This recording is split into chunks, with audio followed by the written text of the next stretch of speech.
Speaker, good morning, sir. How are you? Thank you for coming in. I appreciate it, sir. Thank you so much, Paul. Good morning. Good to be with you here. Good to be with you, sir.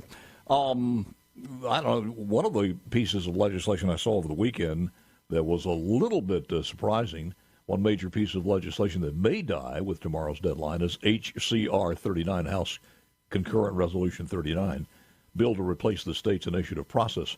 The story was that the chair, John Polk, who is the chairman of Senate Accountability, Efficiency, and Transparency, gave kind of an iffy answer about keeping the bill alive. He's quoted as saying, I do not have a definitive answer to that at this time.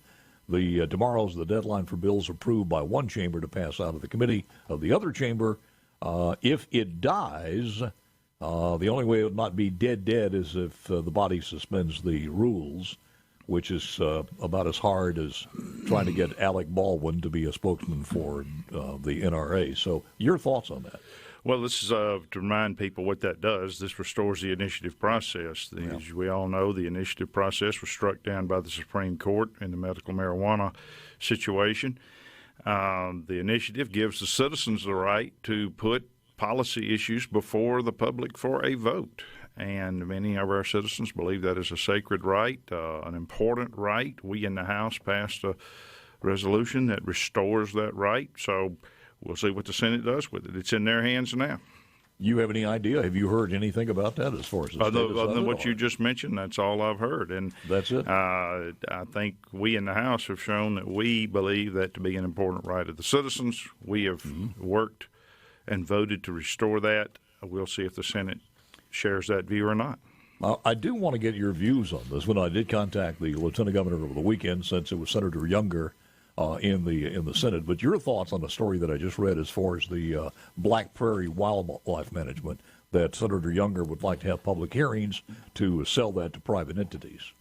Yeah, I'm not intimately familiar with that at this time, Paul. As you know, we've been talking about the income tax, and of course, the Senate revealed their income tax plan this week, which was nowhere near what the House has done. And so that's kind of been my focus over the last week. We're talking about that. Yeah, but would that be your own personal views about something like that, to sell the WMA? Well, again, I'm not familiar with what he's proposing to do. I heard what you said that the Lieutenant Governor said. We would have to just look at what he's proposing to do. I haven't had a chance to look at that yet. All right. What are some of the other bills that are most important? Is the personal income tax in jeopardy tomorrow at the deadline? No, sir. The deadline is a couple of weeks away, but I will tell you that we're a little bit disappointed in what the Senate brought forward, and it does not come anywhere close to eliminating the tax. As you know, as we have said from the beginning, our focus has been full elimination of the income tax without any further legislative action. We want to pass a bill that eliminates the income tax. Now, we have proposed different ways to do that, but at the end of the day, we want a plan that eliminates the income tax. What the Senate proposed this week did not come anywhere close to that. And, I want the public to know and to be careful or listen to the code word, what I call code words, that are used by the Senate when they talk about their plan. They use words like, we're going to remove the state portion of the car tax. Well, that leaves a false impression that there's going to be some sort of massive relief on the car tax. The state portion of the car tax is $5 on the metal plate when you buy the plate. And when you get the renewal part, it's $3.75.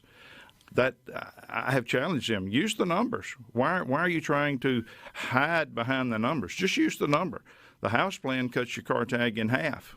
If you got a $500 car tag, you get $250 back. Under the Senate plan, you get $5 back. Why are they afraid to use the numbers? They use words like, we're going to eliminate the 4% bracket. We're going to do it over a 4-year period of time. Well, Paul, the 400% bracket is $200. The 4% bracket. And if the 4% bracket. And if you do it over a 4-year period of time, you get $50 back in the first year. That's about $4 a month. If I understand the advertising right, you can't even buy a Subway sandwich for that. No. Subway advertises $5 footlongs. You can't even buy a Subway sandwich for $4. Under the House plan, you get $1,300 back in the first year. That's over $100 a month. That's the kind of stuff that's, it's an extra bag of groceries. That's 2 more tanks of gas. That's another utility bill. That's the kind of money that's going to change lives. But they won't put the number out there. They just tell you we're going to eliminate the 4% bracket, which makes people think they're getting some sort of substantial tax relief. They use words like this rebate idea. They said everybody's going to get a $100 rebate up to $1,000. Well, if you do the math, the only people that qualify for the $1,000 rebate are those that make $400,000 a year or more. So in a sense, most everybody's going to get that $100 back. I will tell you, and it's a one-time payment. I would say that Mississippians don't need a Biden stimulus check from the Senate. They need real, substantive, life-changing tax relief. And this is the kind of things that are tied up in the Senate bill. They also have this insistence on a repealer. They want to put in the bill something that repeals the bill in 3 or 4 years. That is not what we've been trying to do. We've been trying to do elimination without any further legislative action. Those are some of the flaws, I think, of the Senate plan that need to be exposed. People need to understand why their plan does not accomplish the relief that we need. Speaker, I've talked long years about disinformation in this particular campaign. And the only reason is, and I thank God for this microphone to be able to spotlight this, we've had a lot of disinformation, and it affects everybody. You would think news is news, and I'm still a little naive sometimes, having trust in these people. But Bobby Harrison had a story out, and I the next day went on and lambasted the state economist for having the audacity to say he would think it's a better idea to expand Medicaid if you want a really economic punch for a subsidy and welfare to be the leading drive as the idea from the state economist was just a slap in the face to everybody. And then all of a sudden, I saw this article from Frank Corder, and Frank did a wonderful job on this one, that the Mississippi Today, who published this, which is nothing but a George Soros-type newspaper, and it's not news anyway, it's just talking points from the Democrats, that the economist said, wait a minute, I did not really say that it was a bad deal. And I don't know if you read this. In other words, the so-called journalist, Bobby Harrison, used, twisted, corrupted for his own political purpose the words of the state economist. And was there a disclaimer stating that this was an opinion piece only? But everybody picked this up, that the state economist said this is a bad deal and may put us in jeopardy. And then he says he didn't say this. That's correct. At least that's my understanding of what happened. And Paul, the Bobby Harrison and Mississippi Today have been pushing this agenda of Medicaid expansion, which I didn't know Medicaid was an economic development program. I thought it was a health care program, but apparently they think it's some sort of economic development program, which I do not share. As I've said repeatedly, we need to be finding ways to get people off of Medicaid, not put more people on. We've been very clear that we're not in favor of Medicaid expansion, and I think that the agenda that they are pushing clearly shows a difference of political views. The state economist did come back and say that's not what I was trying to say. So they did take what he had to say, apparently, according to his own testimony, took what he said and twisted it to try to make an agenda that he didn't say. Well, here's the article is written and titled in a manner that paints state economist Corey Miller's analysis of both subjects as pushing for the Medicaid expansion as a preferred policy prescription. Frank Corder writes, don't believe it. Here are the first 2 lines in the article by Bobby Harrison. Expanding Medicaid would provide a significantly bigger boost to the Mississippi economy than the far-reaching tax cut proposed by House Speaker Philip Gunn, according to the studies from the nonpartisan state economics office. Studies reveal that expanding Medicaid would create more jobs, grow the state's population and wealth more than would Gunn's tax cut proposal. I'm wondering if part of this was sending buses down to the border and becoming a sanctuary state, if that's what you wanted to do. It was absolutely crazy. And again, a lot of this has been drawn from Democrats and the left as far as the severity of giving people their money back. More with the Speaker, Philip Gunn, coming up next.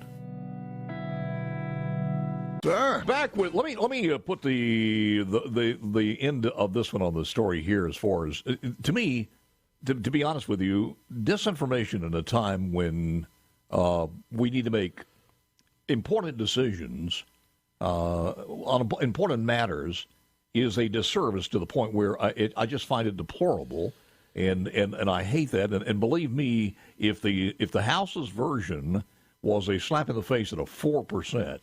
And a car tag cut of $5. That's the Senate. Did it. That's the Senate plan, Bill. I said if the House's plan was that, I would be tagging you on this instead of the House, instead of the Senate. But I just think it's a slap in the face to offer things such as that, and look at what it will do to the GDP.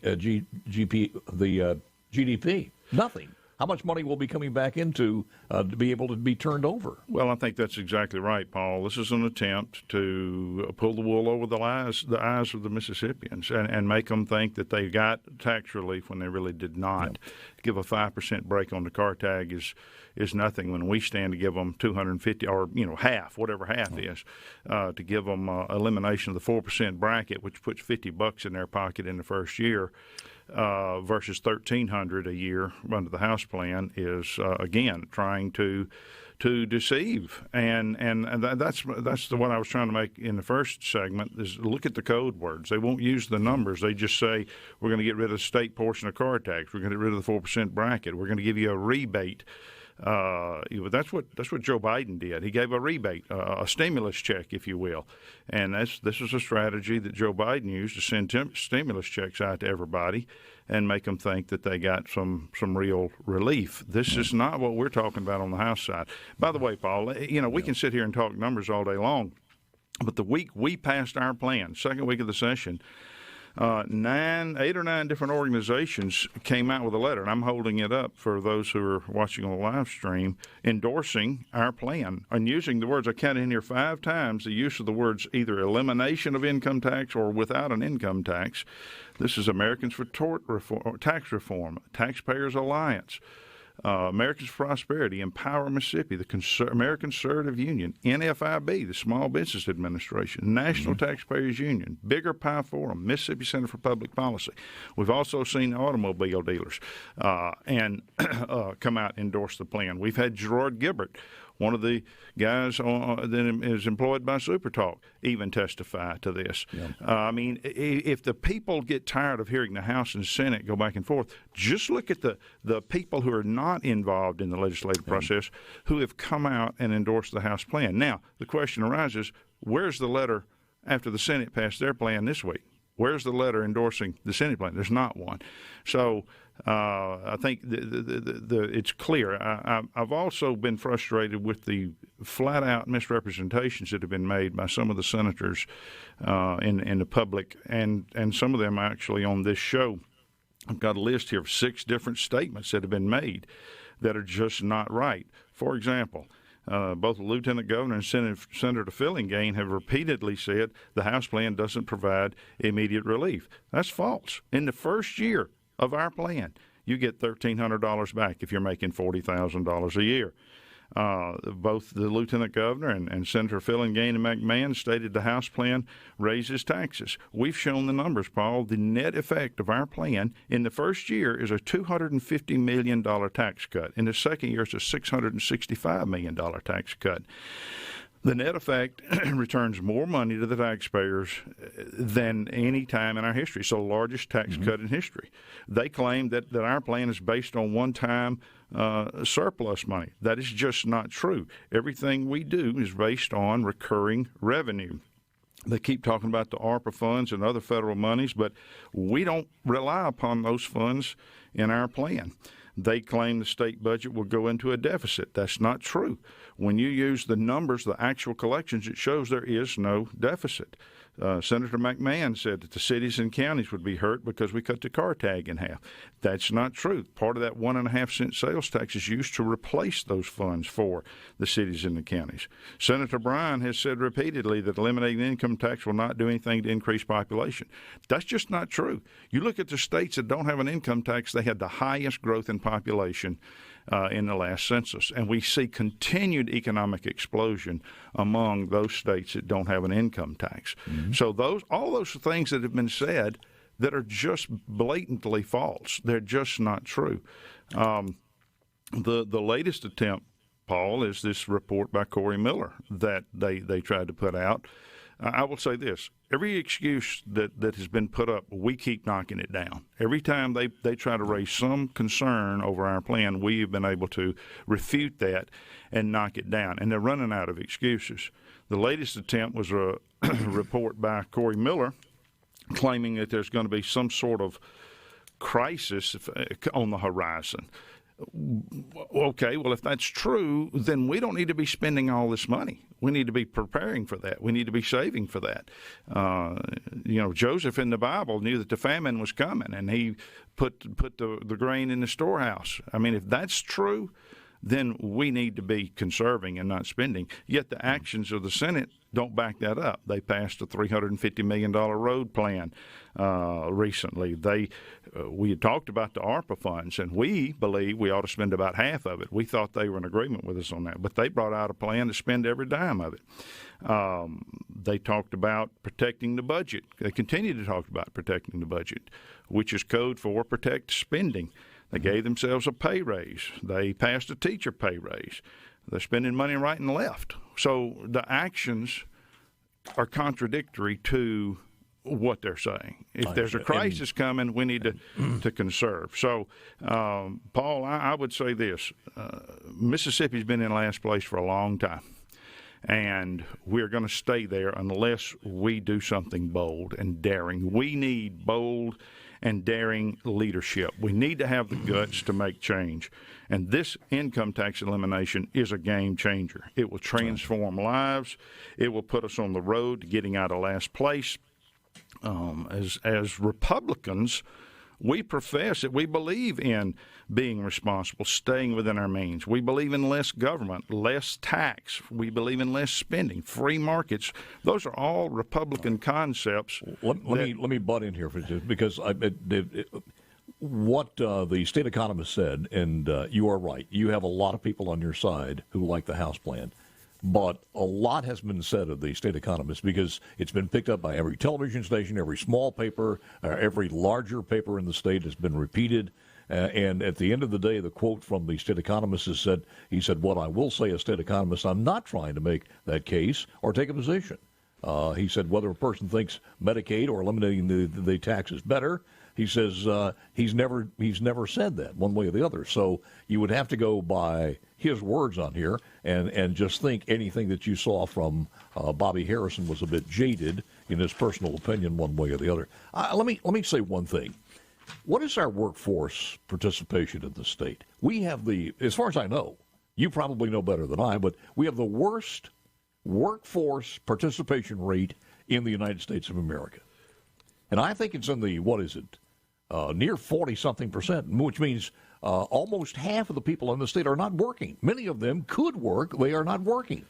And to grow that through Medicaid expansion or whatever the hell some of the Democrats want is a bad idea. And I've often said this, and I don't want to get on a tangent because give you your time, but where is what do we do for the taxpayers in this state? That's an excellent point, Paul, and that's what we're trying to do. That's what I was talking about. Is this is an opportunity to be transformative. We can make a difference in the lives of Mississippians by eliminating the income tax. And as Republicans, that's what we profess we believe. So eliminating the tax does this. To oppose eliminating the tax is simply not Republican. It is not conservative. It is not looking to do what is in the best interest of the taxpayers. And let me say this, Paul. Well, we'll come back in the next segment. I'll finish up. Just to enhance the necessity to get this done, if we don't get it done this week, it looks like it may not. You will have till Tuesday of next week, and that's it. Am I right? On the income tax? Yes. Or it's a little bit longer. I think it's 2 weeks, Paul. 2 weeks. All right, back with the final segment with the Speaker of the House coming up next. Final segment with the Speaker. One note here that when you said, I'm not sure if it was Joy Fillinghane saying about a tax increase, they may be alluding to the sales tax increase, not an overall tax increase. I'm not sure which one, but just to specify that. Let me ask you this real quick, and I won't take much of your time. Do you know anything about Senate Bill 2716? Because over the weekend I did some. It's an interstate compact between the states of Arkansas, Mississippi, and Tennessee for the DeSoto County area and that area. Do you know anything about that? That bill has not yet. It's come over, and I've referred it. I have received some negative comments about it. I have not personally read it or studied it. I think the committee will be looking at that today or tomorrow. It's a rather powerful bill. I believe that there are some. I have heard some concerns about it, and we're going to have to look at that and just see what those concerns are. It's called Region Smart Development shall have the power to prescribe the details of notes, bonds, and a lot of other things without further legislative authority. And it's for the northern part of the state of Mississippi, along with the adjacent Arkansas and Tennessee. It may be a good bill. I'm not sure. I don't know. We'll be looking at that. Paul, if I can, let me go ahead. Kind of make some final points on this income taxes in a few minutes we have left. You know, Paul, the chairman of Appropriations and the chairman of Ways and Means and Finance in the Senate and others are constantly getting hit up by lobbyists and special interest groups all the time who are lobbying for billions of dollars of money. And the taxpayers who pay that money don't have a lobbyist. They don't have somebody working the halls pushing for them. The only lobbyists they have are their elected legislators. Now, those of us in the House are being that voice for the taxpayer when it comes to income tax elimination. We are out there championing the return of tax dollars to our taxpayers. We pushed forward the largest tax cut in history, and we're returning over $1 billion to the taxpayers. I would say it's time for the senators to step up and do the same thing for the taxpayer. They need to be the voice that they were elected to be. And we will continue to push this income tax elimination until the deadline comes. And if the deadline comes and we still haven't got it, then we would request the governor to call a special session if it doesn't happen by then. The governor has been very supportive of elimination. He has been very supportive of this issue. He shares our view that we don't spend money until such time as we give the taxpayers, who are the ones who gave us that money in the first place, some tax relief. So I am of the belief that if we can't get this tax elimination done in the next 2 weeks, then the governor should call a special session to eliminate the income tax before we spend a dime of any other money. I think the governor and I, when he was the lieutenant governor, we showed fiscal responsibility. When we held the line on spending, we stayed within our means. That's what positioned us to be in the best shape ever in the history of our state before the pandemic hit, and since then.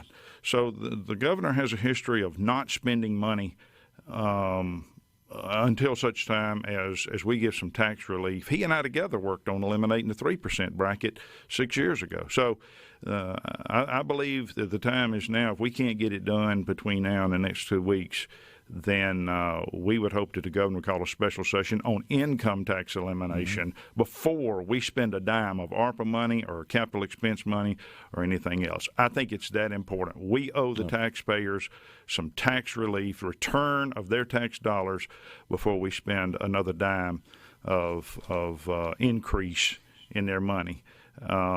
We have, as I said before, Paul, we have level funded the budget. We have filled the rainy day fund. We have fixed the retirement system, and we still have over $1 billion left over. It's time for us to return that money to the taxpayers, not spend any more of it. Philip, has there been any meetings outside the committee assignments? Has there been any meetings between you guys from the House and Senate, you and the Lieutenant Governor, or anybody else as far as chairman, to say, okay, let's at least talk about it and see where the gives and takes are? You know, Paul, the Lieutenant Governor and I meet every Tuesday morning during session just to talk about the week. And virtually every time we have met, I have brought this issue up. We met last Thursday with with him and his leadership team. We had meetings, some of our representatives and some of theirs had meetings over the weekend to talk about this. Yes, we have been asking for, it was a year ago this week, Paul, that we unveiled our plan. It's been a year. It's been a year. Now, the excuse last time was we ain't had time to look at it. Well, you've had a year. Now's the time. We're either gonna do it or we're not. And we in the House have stepped up to become that lobbyist for the taxpayer. We are standing in the gap for the taxpayer. It's time for them to do the same. Is there that still make the same as far as the Wildlife Fund coming together on that one? We've spoken loud on the Wildlife Fund, Paul. As you know, we passed it overwhelmingly. That needs to be passed, too. All right. Thank you for letting me be on, Paul. You got it, sir. Thank you so very much. That is the Speaker of the House.